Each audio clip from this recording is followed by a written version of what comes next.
Assalamualaikum warahmatullahi wabarakatuh. Salam sejahtera bagi kita semua. Om Swastiastu, Namo Buddhaya, Shalom, salam kebajikan. Kembali lagi bersama Kerabat ID. Semoga semangat teman-teman dalam belajar masih tetap berapi-api dan pastinya selalu jaga kesehatan agar pada pelaksanaan tes SKD nanti teman-teman tetap dalam kondisi bugar, sehat walafiat. Pada video kali ini kita akan melanjutkan pembahasan kita tentang prediksi soal-soal TWK SKD. Sebelumnya kita sudah membahas part pertama dan part kedua, dan kali ini adalah part ketiga.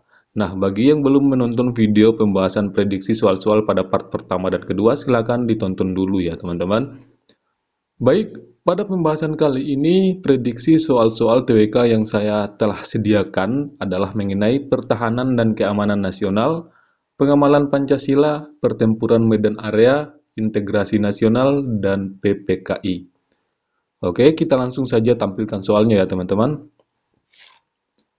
Soal pertama, pertahanan dan keamanan nasional merupakan segala usaha untuk mempertahankan kedaulatan negara, keutuhan wilayah NKRI, dan keselamatan segenap bangsa Indonesia dari ancaman dan gangguan terhadap keutuhan bangsa dan negara. Usaha pertahanan dan keamanan negara dilakukan melalui sistem pertahanan dan keamanan rakyat semesta atau SISHAN Kamrata. Pelaksanaan SISHAN Kamrata dilakukan oleh dua unsur yaitu bla bla bla. Kira-kira jawabannya yang mana teman-teman?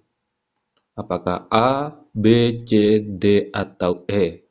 Dilihat baik-baik ya teman-teman, jangan sampai teman-teman salah memilih jawaban. Nah, jawabannya adalah poin C, Tentara Nasional Indonesia dan Kepolisian Negara Republik Indonesia sebagai kekuatan utama, sedangkan rakyat sebagai kekuatan pendukung. Hal ini sesuai dengan penjelasan pada Undang-Undang Dasar 1945 pada pasal 30 ayat 2 ya teman-teman, di mana di situ berbunyi, usaha pertahanan dan keamanan negara dilaksanakan melalui sistem pertahanan dan keamanan rakyat semesta oleh Tentara Nasional Indonesia dan Kepolisian Negara Republik Indonesia sebagai kekuatan utama dan rakyat sebagai kekuatan pendukung. Oke, selanjutnya kita melangkah ke soal yang kedua. Bacaan soalnya lumayan panjang ya teman-teman. Sebaiknya kita langsung dulu pada pertanyaan. Tindakan ajakan yang dilakukan Rizal merupakan penyimpangan terhadap nilai penghayatan Pancasila, khususnya sila bla bla bla. Kita fokus ke pertanyaan ya teman-teman. Yang dimaksud dalam pertanyaan adalah tindakan ajakan yang dilakukan Rizal. Karena yang ditanyakan adalah tindakan ajakan, maka cukup kita cari kata kunci yang membahas tentang ajakan.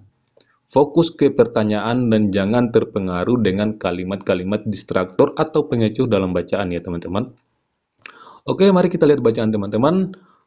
Tindakan ajakan yang dilakukan oleh Rizal ini dapat kita temukan pada kalimat keempat ya teman-teman.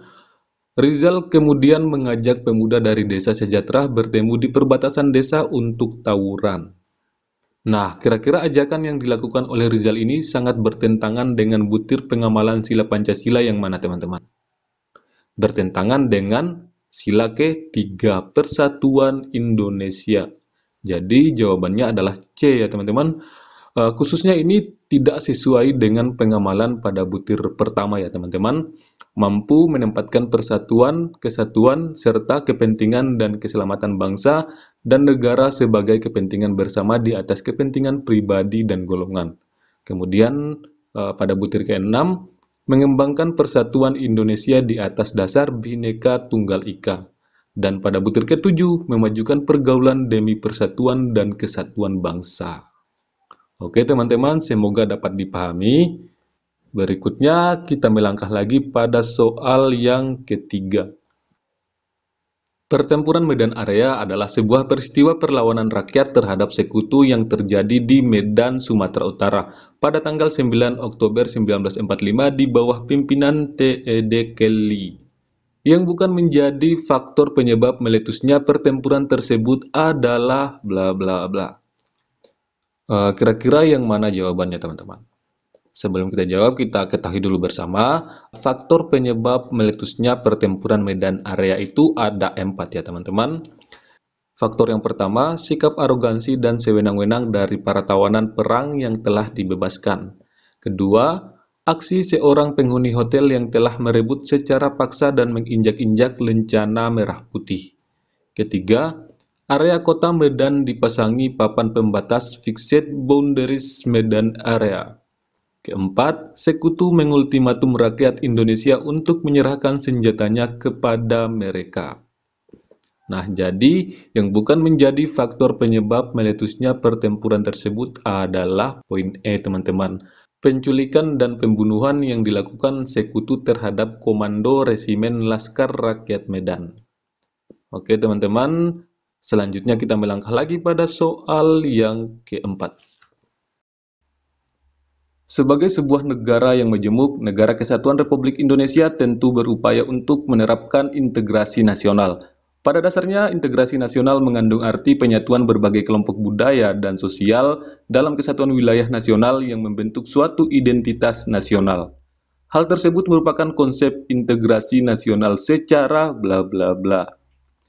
Kira-kira jawabannya yang mana, teman-teman? Nah, hal tersebut merupakan konsep integrasi nasional secara politis, teman-teman. Ada dua sudut pandang yang perlu teman-teman pahami terkait konsep integrasi nasional, yaitu integrasi nasional secara politis dan antropologis. Secara politis, sudah dijelaskan pada soal, integrasi nasional itu merupakan proses penyatuan berbagai kelompok sosial dan budaya ke dalam kesatuan wilayah nasional yang akan membentuk sebuah identitas nasional.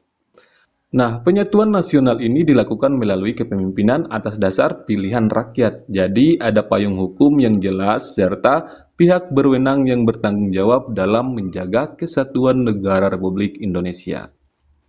Untuk sudut pandang antropologis, integrasi nasional ini adalah sebuah proses penyesuaian dengan unsur-unsur kebudayaan yang berbeda, sehingga akan mencapai suatu keselarasan fungsi yang ada di dalam kehidupan masyarakat.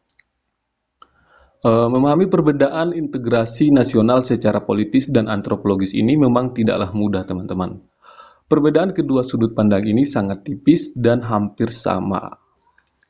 Perbedaan integrasi nasional secara politis dan antropologis terletak pada proses atau tujuan utamanya.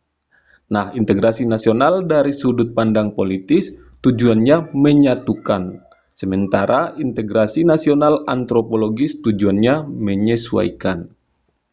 Kemudian perbedaan integrasi nasional secara politis dan antropologis ini dapat dilihat dari fungsinya juga ya teman-teman. Secara politis, ini akan membuat integrasi nasional membentuk identitas. Sedangkan secara antropologis, ini akan membuat integrasi nasional mencapai keselarasan fungsi di tengah masyarakat. Meskipun ada perbedaan integrasi nasional secara politis dan antropologis, pada dasarnya integrasi nasional itu ditunjukkan untuk menyatukan perbedaan untuk berbangsa dan bernegara, menyatukan segala bentuk latar belakang budaya, suku, etnis, hingga latar belakang ekonomi. Semoga teman-teman bisa paham. Berikutnya kita bergeser ke soal yang kelima. Setelah menyelesaikan tugasnya, BPUPKI dibubarkan oleh Jepang pada tanggal 7 Agustus 1945. Sebagai ganti dan kelanjutannya, maka dibentuklah PPKI atau Dokuritsu Junbi Inkai pada tanggal 12 Agustus 1945 yang memiliki tugas sebagai berikut kecuali bla bla bla. PPKI ini dibentuk untuk menjalankan beberapa tugas pokok ya teman-teman, diantaranya menyusun dan mengesahkan konstitusi, menyusun dan mengesahkan dasar negara, mempersiapkan dan membentuk pemerintahan, dan memperjelas wilayah-wilayah Indonesia. Jadi, yang bukan merupakan tugas pokok dari dibentuknya PPKI ini adalah poin E ya teman-teman, menyelidiki usaha-usaha kemerdekaan Indonesia. Kenapa? Karena ini adalah tugas dari BPUPKI atau Badan Penyelidik Usaha-Usaha Persiapan Kemerdekaan Indonesia. Sedangkan PPKI adalah panitia yang bertugas untuk mempersiapkan kemerdekaan Indonesia. Jadi, teman-teman perlu bedakan ya antara BPUPKI dan PPKI. BPUPKI adalah badan penyelidik ya teman-teman, berarti tugasnya menyelidiki atau mempelajari usaha persiapan kemerdekaan Indonesia.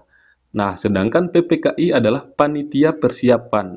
Jadi tugasnya adalah mempersiapkan kemerdekaan Indonesia. Semoga teman-teman dapat memahaminya dan semoga video ini bermanfaat kepada teman-teman dan sampai berjumpa kembali di video pembahasan selanjutnya.